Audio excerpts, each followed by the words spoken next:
1 Corinthiens 15, deux versets que vous connaissez très bien, versets 3 et 4. « Je vous ai enseigné avant tout, comme je l'avais aussi reçu, que Christ est mort pour nos péchés, selon les Écritures. Il a été enseveli et il est ressuscité le troisième jour, selon les Écritures. » Nous sommes à quelques semaines de Pâques et il me semblait peut-être utile de partager quelque chose concernant ce passage. Pour deux raisons. En fait, j'ai deux buts. Le premier but nous concerne. C'est un verset, des versets que nous connaissons, mais ma prière, c'est que nous nous laissions imprégner par ce texte. Je vous ai enseigné avant tout. Christ est mort. Il était enseveli, il est ressuscité. Si nous pouvons, pendant ces jours prochains, nous laisser saisir par ce passage, réfléchir, le méditer, nous allons découvrir, je crois, une richesse de bénédiction qui est là, à notre disposition. Donc, le premier but, c'est d'abord pour nous, personnellement. C'est pour moi, c'est pour chacun. Mais en même temps, ce que je voudrais, c'est de vous proposer un moyen très simple de le présenter à d'autres. Et ce moyen très simple, je l'ai déjà fait. Frédéric, Sandra, André connaissent déjà parce que je l'ai fait à plusieurs reprises. Vous pouvez le faire n'importe où. Dans une maison, je vais faire une visite, et puis quand je suis allé voir, hop, une feuille, un papier, et ça y est. Je l'ai fait à l'école, auprès de mes collègues. Tiens, j'ai approché la prof de religion catholique, et j'ai dit, tiens, tu connais ça? Non. Et puis quand j'ai commencé, les autres profs sont venus. Une bonne occasion. Je l'ai fait au home. Bon, vous pouvez faire ça n'importe où, et c'est un moyen de présenter ces versets que nous venons de lire. Alors, je souhaiterais qu'on se laisse imprégner de ce texte et qu'on se prépare peut-être pour le communiquer. C'est l'occasion. Pâques, vous savez ce que c'est? Ah ben, je vais vous raconter, et vous êtes partis. Tout simplement, avec l'un ou l'autre de vos voisins, de vos amis, de la famille.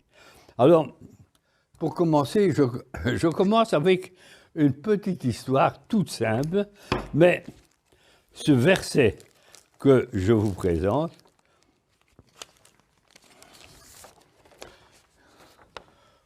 qu'est-ce que vous voyez sur cette feuille? Ben, rien du tout.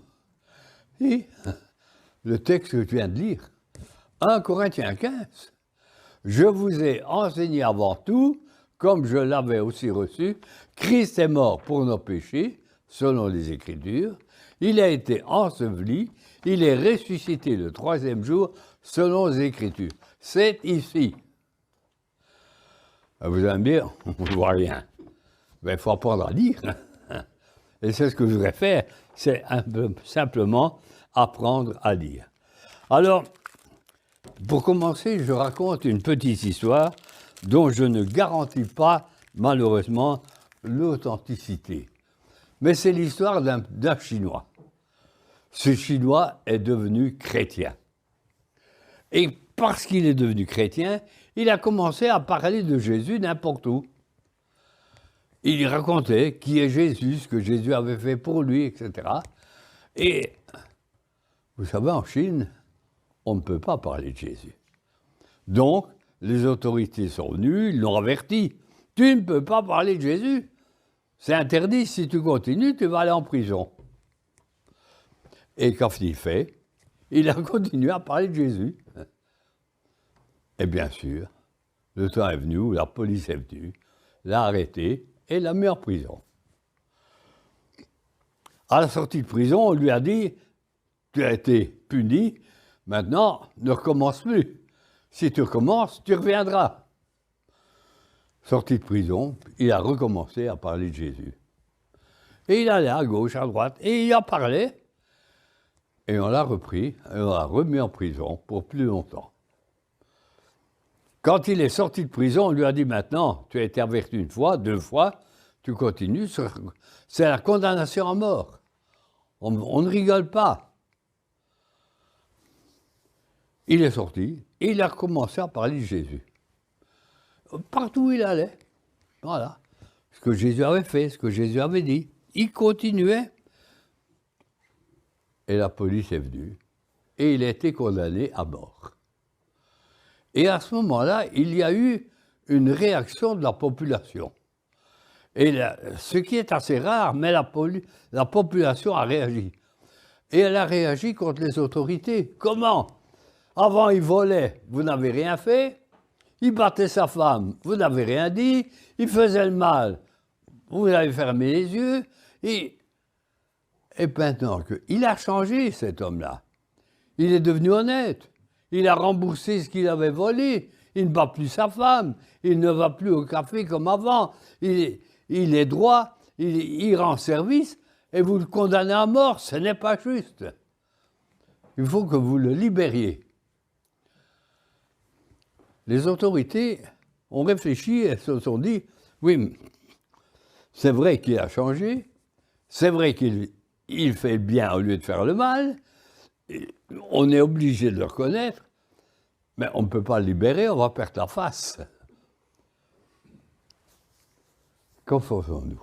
Et puis quelqu'un a eu une idée, et il est allé en disant, voilà ce qu'on va faire. On va lui donner une feuille de papier, et on va lui donner une paire de ciseaux. Et l'enjeu est très simple. Puisqu'il parle tellement de la croix de Jésus, eh bien, il faut qu'il fasse une croix. Et il faut qu'il fasse une croix avec son papier. Et s'il parvient à faire une croix avec son papier, on va le libérer. Mais attention, il y a 2 conditions. La première condition, c'est que la croix doit être en une seule partie. On ne prend pas une bande et une autre bande qu'on va juxtaposer. C'est pas ça. Et en plus, il ne peut avoir qu'un coup de couteau droit. On ne peut pas tourner. S'il fait ça, il a la vie sauve. Les autorités pensaient le piéger, n'est-ce pas? Imaginez que vous soyez à la place de ce Chinois.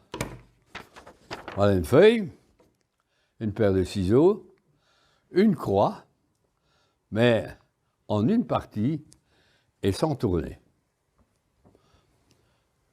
Si vous êtes à la place du Chinois, vous êtes mort. À moins que vous sachiez. Vous voulez essayer? On ne se souvient plus, hein? Ah non. Je vais simplement, si vous me permettez, je vais vous montrer. Et en vous le montrant, je voudrais que nous revenions à 1 Corinthiens 15. Lorsque les autorités sont arrivées près de ce Chinois, il a pris sa feuille et il a fait un petit montage, ou plutôt un petit pliage. Tout est là. J'ai choisi cette feuille, j'avais plusieurs feuilles de couleur, j'ai demandé quelle était celle qui sortirait le mieux. Alors, si la couleur n'en convient pas, vous vous en prenez à André, c'est elle qui a proposé. Mais le pliage est très simple. Vous faites d'abord un premier pliage dans un coin. 1, 2. Facile, hein? Et puis vous faites un deuxième pliage, vous rabattez l'autre coin.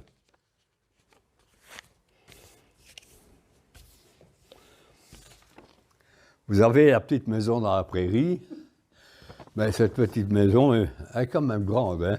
Votre belle-mère risque de venir habiter, alors retirez-la et on la coupe en 2.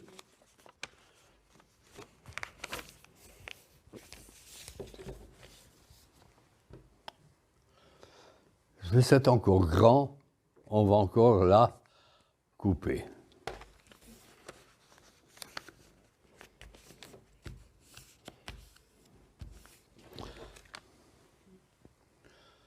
Je vous les remontre rapidement.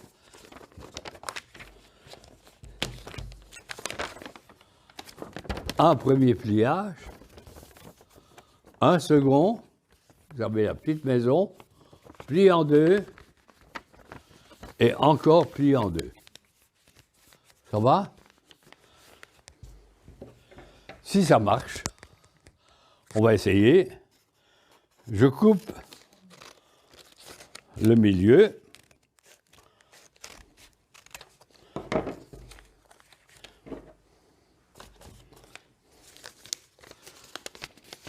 Évidemment, ça ne marche pas du premier coup, hein.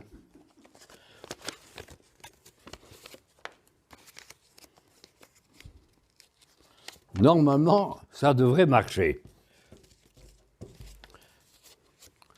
Mais tout ce que j'ai, ce sont des petits morceaux.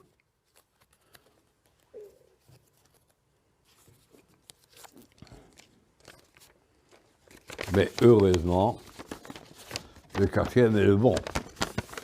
Donc,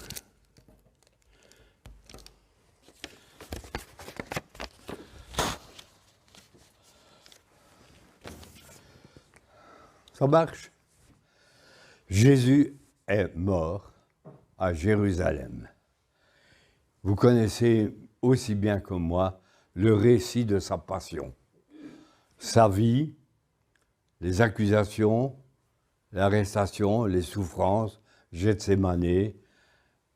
Il a été battu, on lui a mis une couronne d'épines sur la tête, il a été accusé injustement, il a fallu que l'on soudoie des personnes pour mentir, pour pouvoir l'accuser, et Jésus lui-même avait dit « Qui de vous me convaincra de péché ?»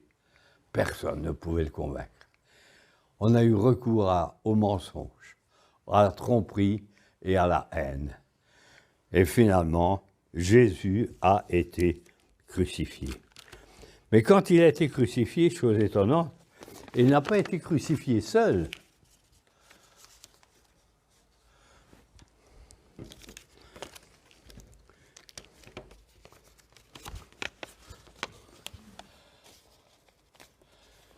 Il y avait en fait 3 croix. Il y avait 2 brigands qui ont été arrêtés et condamnés en même temps que lui.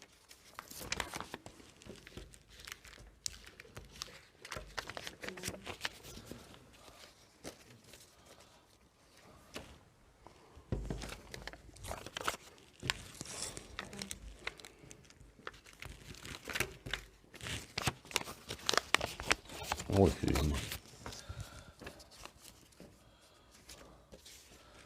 3 croix. Oh, merci. Il y avait 3 croix. Au-dessus de la croix de Jésus, on a mis une inscription. Cette inscription qui dit, sur laquelle il faisait écrit en 3 langues, « Celui-ci est le roi des Juifs ». Il a fallu du temps, parce que les 2 condamnés avec lui, au début, s'étaient unis pour insulter Jésus, pour se moquer de lui. Il n'a rien fait. Voilà des hommes qui vont mourir et qui déchaînent leur haine. Mais à un certain moment, l'un d'eux s'est tué. Quand Jésus était sur la croix, il a prononcé 7 phrases. Les 7 phrases qu'il a prononcées, ça, à chaque fois, c'est un message. Et la première de ces phrases, c'est « Père, pardonne-leur ». Parce que c'est là le message de la croix. C'est un message de pardon. Dieu pardonne. Dieu offre son pardon à celui qui se repent et qui place sa foi en lui. Un des brigands s'est arrêté. Il a regardé. Et c'est peut-être la première personne qui a reconnu la royauté de Jésus. Souviens-toi de moi quand tu viendras dans ton règne. Un homme qui va se placer sa foi dans un condamné à mort. Il va aller le faire, hein? il fallait du courage, il fallait du cran pour affirmer « Souviens-toi de moi » et reconnaître que ce qui était écrit était vrai. Bossuet a fait un commentaire excessivement simple, mais glorieux, sur la réponse de Jésus. En vérité, aujourd'hui, tu seras avec moi dans le paradis. Bossuet a dit, aujourd'hui, quelle promptitude! Tu seras avec moi, quelle compagnie! Dans le paradis, quelle félicité! Un homme va mourir, il va affronter l'éternité et il rejette le salut. Un homme va mourir, il accepte le salut. Un homme va mourir, il offre le salut. De quel côté de brigand êtes-vous? Celui qui croit ou celui qui rejette? C'est l'un ou l'autre. Jésus offre son salut, mais encore faut-il que, d'une manière personnelle, on puisse l'accepter. Ce n'est pas parce que cet homme a accepté qu'il va arrêter de souffrir. Il reste sur la croix. Il va mourir pour ses fautes. Mais il a une espérance. Ce n'est pas parce qu'on devient chrétien que tout est rose et violet, que tous les problèmes s'envolent. Non, la souffrance reste, les conséquences de nos actes restent. Mais nous savons que nous avons une espérance et qu'elle surpasse toute la souffrance que nous pouvons avoir. L'agonie de Jésus a duré plusieurs heures. Et pendant que cet homme va mourir, il y a ceux qui sont en bas, les Romains, qui ont crucifié Jésus. Vous imaginez ce que ça devait faire de prendre un homme, de le mettre sur un bois, de prendre des clous, qui étaient loin d'être les clous que vous trouvez aujourd'hui. C'était des épines de fer terribles, et on le plantait dans les mains, dans les pieds du condamné. Et alors, on attendait qu'il meure. Et la souffrance pouvait durer des heures. Et certains historiens disent que des condamnations pouvaient même durer, la condamnation à mort, avant la mort, ça durait 2 jours. Imaginez la personne qui était là, suspendue entre ciel et terre, le corps qui est tordu, la chaleur, la fièvre, les souffrances qui sont là. Et pendant ce temps-là, les soldats, ils jouent au dé. Leur prime, c'est quoi? Prendre ce qui appartenait aux condamnés. C'était leur prime parce qu'ils avaient fait le travail, leur sale corvée. Alors, ce qui appartenait aux condamnés, c'était pour eux. Ils le prenaient. Et ils ont partagé, ils ont pris ce qui était au crucifié, sauf une tunique, la tunique de Jésus, qui était faite d'une seule pièce. Et là, ils l'ont joué au dé. En jouant au dé pour savoir lequel allait l'emporter. L'agonie a duré très longtemps, elle a duré 3 heures. Pour les Romains, en fait, ils étaient étonnés que Jésus meure si vite. Et quand les soldats sont passés, parce qu'il fallait hâter la mort. Et là, nous pouvons parler, bien sûr, de la Pâque juive, la préparation de la Pâque juive, qui rappelle la libération de l'esclavage en Égypte. Vous connaissez le récit, je ne m'y attarde pas. Simplement, les soldats, quand ils sont passés, voulaient hâter la mort du condamné pour que ce soit liquidé avant la célébration de la Pâque. Alors, que faisait-il? Il passait tout près du condamné et il donnait un coup de... Il brisait les os du tibia. Il brisait les os des jambes et la personne s'affaissait et elle mourait étouffée, en fait. C'était terrible.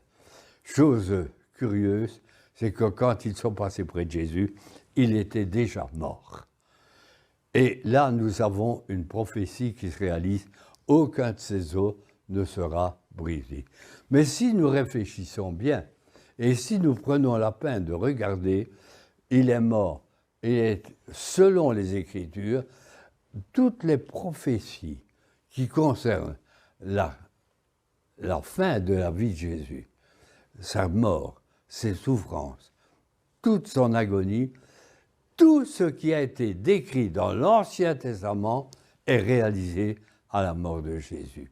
Il n'y a pas un manquement, il n'y a pas une erreur. C'était véritablement selon les Écritures. Les soldats sont passés, ils lui ont donné un coup de lance dans le côté, et c'est de ce côté qu'a coulé de l'eau et du sang. La Bible, on pourrait raconter beaucoup de choses, mais dans le temps qui nous est imparti, on va le laisser là. Christ est mort, selon les Écritures. Mais ce n'est pas tout. Que dit la Bible? La Bible dit qu'il a été enseveli, selon les Écritures. Alors, est-ce que nous pouvons trouver ça ici?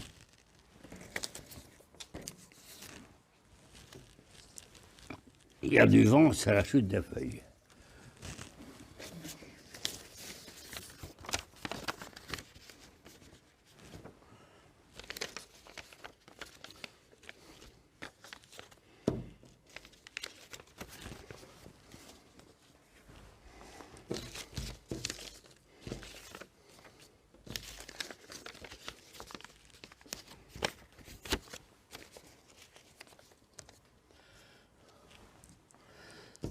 Jésus, crucifié, a été mis dans un tombeau. Et on a mis une pierre pour empêcher l'accès. Jésus avait promis qu'il ressusciterait. Alors, les Juifs se méfiaient, les pharisiens se méfiaient. Et s'il ressuscitait, ça ne peut pas être possible, n'est-ce pas? Alors, ils ont demandé simplement qu'on mette des gardes.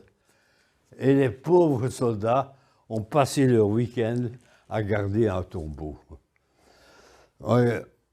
Jésus a été enseveli selon les Écritures.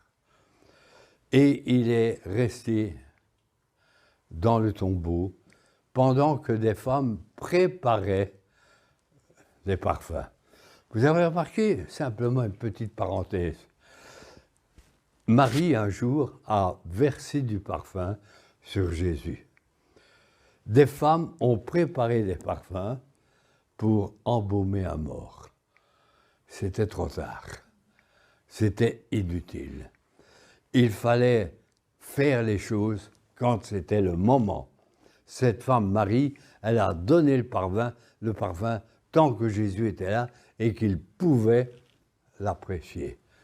Mort, c'était trop tard. Faisons les choses quand nous le pouvons, parce qu'après, ça risque d'être trop tard. Ne ratons pas les occasions qui nous sont données. Après, ça peut être trop tard. Je referme ma parenthèse pour simplement me rappeler que Jésus a été enseveli. Il a été enfermé. On a mis une pierre. Mais vous savez comme moi que le matin de Pâques, les femmes sont venues et que s'est-il passé? Elles se posaient la question, que se passe-t-il? Qui va nous rouler la pierre? On a posé la question à un petit gamin à l'école du dimanche. Qu'est-ce qui a été roulé le matin de Pâques? Et le gamin a répondu, les Romains. Il avait raison. Ce sont les Romains qui ont été... Mais nous savons que Jésus a vaincu la mort. Et si la pierre a été roulée, ce n'est pas pour que Jésus puisse sortir, mais c'est pour que les disciples puissent rentrer et voir que le tombeau n'était plus là. Jésus est ressuscité. Il s'est vraiment montré. Et là, on nous dit, ouais, mais est-ce que c'est bien vrai qu'il soit ressuscité? Il est ressuscité et il est apparu pendant 40 jours. C'est autre chose que les apparitions de Marie. Hein? Elle est venue, elle est repartie, fini. On a eu une vision, une apparition. Mais Jésus, 40 jours. Les témoins sont multiples. Il est apparu à ses disciples, il est apparu aux femmes, il est apparu à un certain moment à plus de 500 personnes à la fois. Il est apparu à des gens qui ne croyaient pas. Il est vraiment ressuscité et pendant 40 jours, il a montré sa résurrection. Et la résurrection de Jésus, c'est le label de garantie qu'il est véritablement le Sauveur. C'est la garantie que nous pouvons nous confier en lui. Et c'est ce qui fait la différence entre la foi en Jésus et tous les hommes. Vous savez, tous les papes sont morts. Aucun n'est ressuscité. Aucun. Martin Luther est mort, il n'est pas ressuscité. Calvin est mort, il n'est pas ressuscité. Staline est mort, il n'est pas ressuscité. Abraham Lincoln est mort, il n'est pas ressuscité.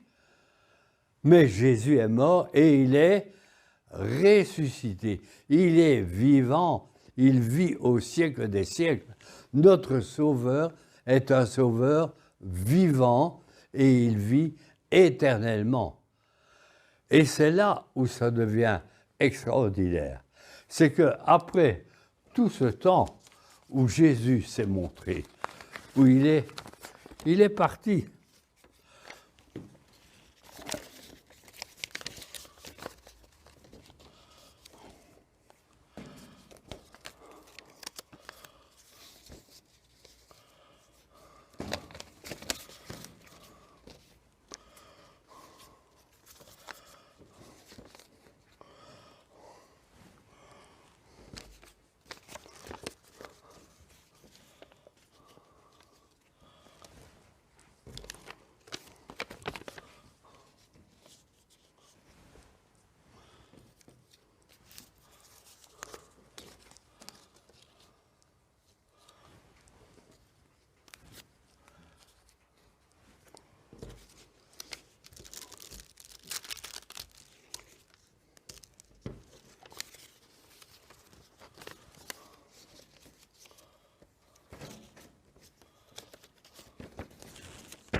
Rien. Il tiendra quand même, parce que c'est pas lui qui aura le dernier mot.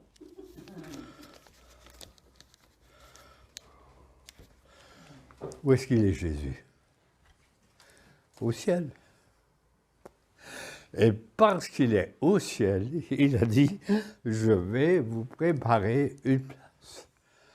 Je veux, Père, que là où je suis, ceux que tu m'as donnés soient aussi avec moi. Tout l'évangile est là au travers d'une espérance que nous avons. Cette espérance, un jour, on va nous mettre en terre et on mettra une belle croix au-dessus de notre tête. Pourquoi? Parce que nous savons que nous allons, grâce à Jésus, aller avec le ciel, avec le Seigneur pour l'éternité.